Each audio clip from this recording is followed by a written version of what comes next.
Lovely channel. Today's story is about the Ogene boys and the Flute boys. In a lively village nested between rolling hills and lush green farmlands, two brothers, Ezike and Ejike, became legends for their exceptional musical talents. They were known as the Ogene and Flute boys, and their melodies echoed through the streets like a gentle breeze that lifted the spirits of all who heard them. Ezike, the older of the two, played the ogene, a native metal gong that rang out with clarity and strength.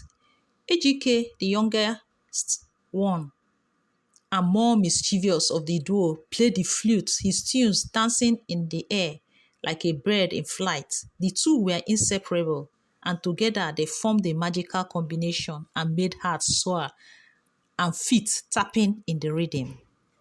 The brothers were not alone in their musical journey. They were accompanied by three agile dancers who moved with grace and passion, interpreting the rhythm of the ogene and lighting and singing the melodies of the flute. Their dance troupe was a lively one, as the boys themselves often drew large crowds who would gather to watch them on the streets, at the markets, and during village celebrations. At first, Ezike and Ejike played for free. They performed at weddings, burials, and festivals, bringing joy to all, regardless of their background.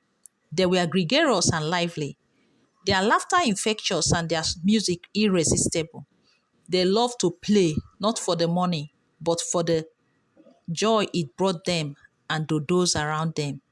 Often, they would stroll through the village streets, playing their instruments, and people would stop whatever they were doing just to listen.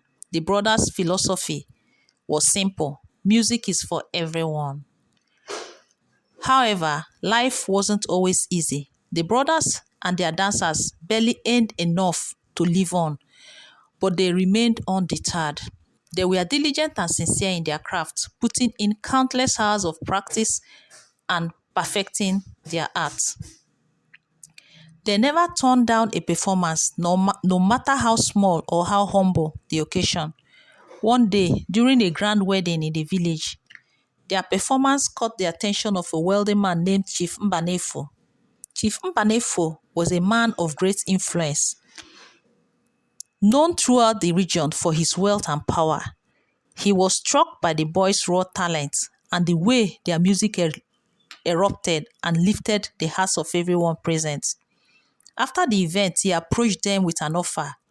"I have never heard such beautiful music," Chief Mbanefo said. "I want you to perform at my daughter's wedding next month, and this time I will not allow you to play for free. You deserve to be rewarded for the joy you bring."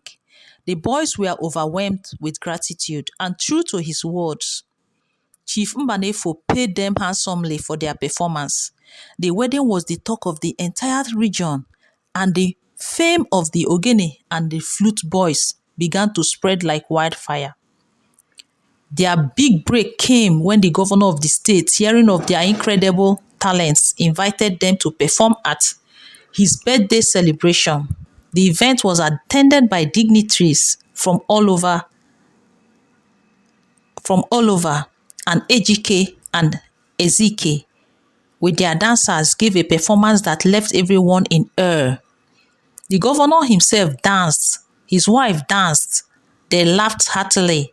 His friends were just excited as the lively tunes filled the air. "Your music is the soul of this land," the governor said, placing his hands on their shoulder. "You have brought joy to my heart today, and I want the world to know of your talents." From that day on, Ezike and Ejike's lives changed forever. Invitations poured in from every corner of the country. They performed for royalty, at state functions, and at private events for the wealthiest families in the land. They even started their own music academy to teach younger generations the art of traditional music, ensuring that the sound of the ogene and flute would live on. Despite their newfound fame and wealth, the brothers never forgot where they came from. They continued to play for free on the streets of their town, reminding everyone that no job is too small and that even the most humble beginnings can lead to greatness. Their three dancers, now polished professionals, became ambassadors of traditional dance, spreading the joy of their culture wherever they perform. The moral of this story is hard work, sincerity, and humility are the keys to success. No job, no matter how small or insignificant it may seem, should ever be despised. The brothers' journey from the dusty village streets to the grand halls of governors and kings proved that dedication and passion could take you further than you ever dreamed. And so, the Ogene and Flute Boys became legends not only for their music, but for the lesson they imparted to the world. And true success is built on the foundation of diligence, sincerity, and a heart full of joy. As fame and fortune followed Ejike and Ezike, so did attention from admirers, both near and far.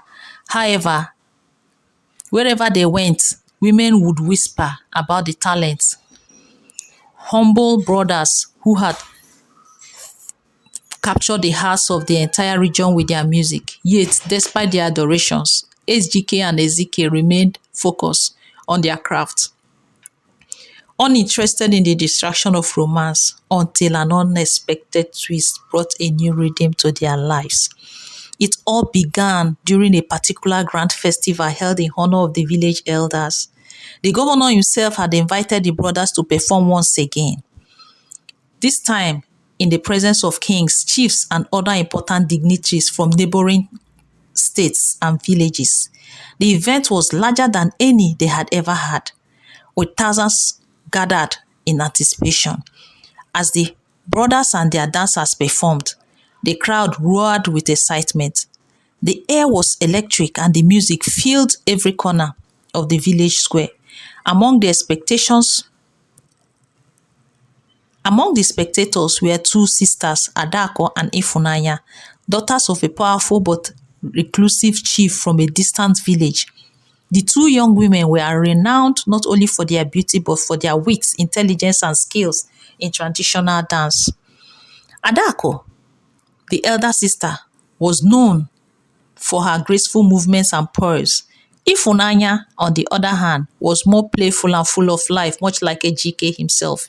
As the festival reached its peak, the dancers accompanying the brothers invited members of the crowd to join in the performance. To everyone's surprise, Adako and Ifunanya stepped forward, their faces lit with confidence. The moment they joined the dance, it was as if the music took on a new life. Their movements synchronized perfectly with the beats of the ogene and the sweet notes of the flute. Ezike, who had always been calm and composed, found himself mesmerized by Adako's elegance.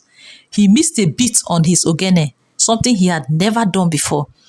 Ejike, noticing this, smirked mischievously until his eyes looked at Ifunanya's playful gaze, and for the first time, the carefree younger brother felt his heart skip. The sisters danced with the troupe for the rest of the night, and the crowd was enchanted by this unexpected combination of music and movement. When the performance ended, the festivalogers were abuzz with talk of the sisters and the boys. Obviously, admiration for them. After the festival, Chief Mbanefo, who had noticed the change and the exchange of glances, approached the brothers. Ejike, Ezike, he said with a knowing smile. It seems you have found something, or rather someone, to challenge even your music. I see the way you looked at the daughters of Chief Okoye. But be careful, those girls are not easy conquest. Their father is as protective as a lion guarding his cubs. The brothers laughed it off, but in the days that followed, they couldn't shake the thoughts of Adako and Ifunanya. For the first time in their lives, their hearts had been captivated by something other than music. Soon, word reached the brothers that the girls' father, Chief Okoye, had taken notice of them and was less than thrilled about the prospect of his daughters being courted by mere musicians, despite their fame. He was a man of old traditions, and in his mind, no matter how successful entertainers were, they were not suitable for his daughters. Undeterred by the chief's reservations, Ejike and Ezike decided to prove their worth. They did not rely on their fame of wealth, but rather their sincerity and hard work. Values had values that had guided them throughout their journey. They knew that winning over Chief Okoye would take some time. Ejike, being the elder one and more serious of the two, approached the situation with quiet determination. Ezike, being the elder and more serious of the two, approached the situation with quiet determination. He sought out Chief Okoye not to boast of his success but to offer a proposal of humility and respect. "We may be musicians, sir," Ezike said, bowing his head, "but our music is more than just entertainment. It is our way of life, our way of bringing joy to the world. With your blessings, we would like to bring that same joy into your home." Ejike, in his lively and gregarious nature, took a different approach. He began visiting Ifunanya's village, not to court her directly, but to immerse himself in the community. He played music for the children, helped elders with their work, and even learned the traditional crafts of the village, showing that he was not just a performer, but a man who understood and respects tradition. Little by little, Chief Okoye began to soften. He saw the dedication of the brothers, their genuine love for his daughters, and most importantly, their respect for culture and family. Over time, he invited them to his home, first for meals, then for long conversations about life, values, and the importance of sincerity in all things.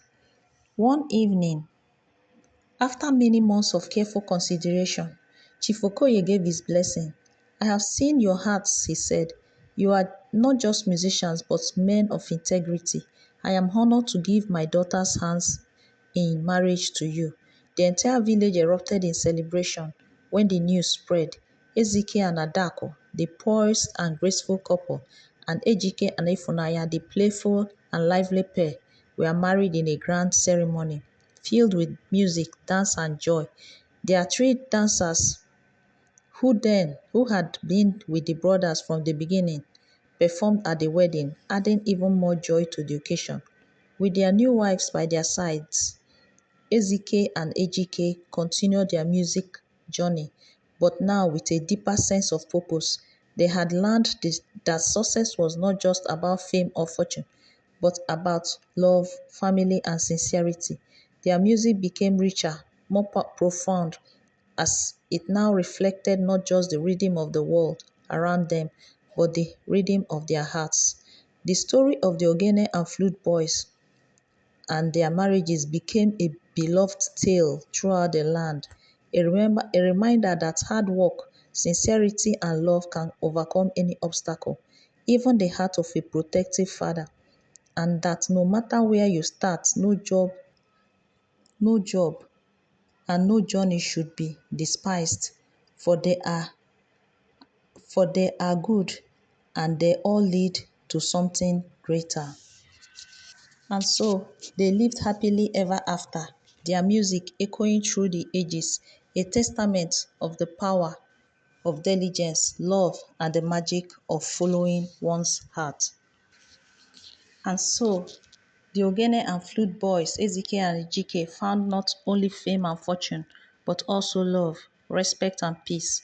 From the dusty streets where they once played for free to the grand halls of kings and governors, their music carried the sound of sincerity and hard work.